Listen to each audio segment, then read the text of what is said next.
shake your booties for black girl nerds. So in The Grinch, you played Bricklebaum. That's right. And it's fitting. He's jolly, he's comedic, lighthearted. Yes. How many of your own mannerisms were incorporated in the character?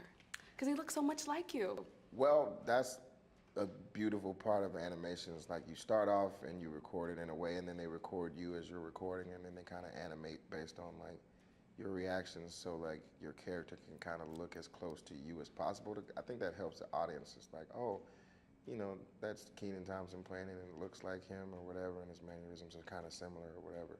Or like, you know, Benedict being the Grinch is like the Benedict version of the Grinch as opposed to like just a traditional. And they found a beautiful way to like meld the two together, which is kind of hard to do. You know what I mean? Like you want to stick to the Dr. Seuss drawing, but you also want to connect things for the audience. Now, in the movie, Bricklebaum was responsible for getting the Christmas tree to Who-ville. Yeah. And you enjoyed doing it.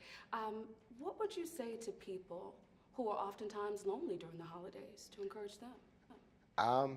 I mean, reach out, you know. If you're lonely during the holidays, I'm sure there's things going on in your community or whatever where you can go and fellowship or volunteer and give, you know, some time to somebody else as well. Like that'll feel a lot of, you know, warm feelings in your heart as well, you know what I mean, if that's what you're looking for. Especially being lonely, that's always very sad, especially around the holidays. So, if you could be the Grinch for a day, what would you change about the Grinch's life? if I could be the Grinch for a day, I don't know, it's such a great redemption story, so you kind of need him to be that bad so he can turn that good, you know what I mean? So I don't know if I would necessarily change anything. I would just, you know, put more characters like Bricklebaum just to annoy him into the Christmas spirit like that, you know, inviting them to parties, you know, teasing them with eggnog, all kind of that kind of stuff. What would you say to parents and caretakers who do not have money to buy gifts for their children during the holiday season? What would you say to them about the holiday season?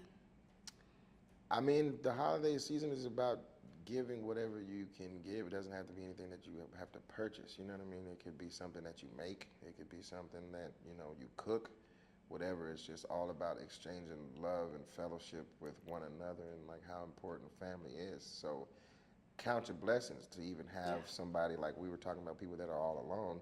If you have somebody that you're in the house with, you should be thankful for that, you know what I mean? And celebrate each other and love each other. So, you know, everybody should just pay attention to what's around them and be thankful for it. Yeah, gratitude, gratitude. Yeah. Bricklebaum loves to eat in the movie. Yeah. What's your favorite holiday dish? You know, my favorite thing about Christmas is that it's Thanksgiving all over again. So we do the turkeys all over again and all the sides, and it's like Thanksgiving twice. So I get excited about that. Very nice. Yeah. Nice. Thank you so much. No, my It's pleasure. a pleasure chatting with you. Nice chatting with you. Better shake your booties for black girl nerds. Better shake your booties for black girl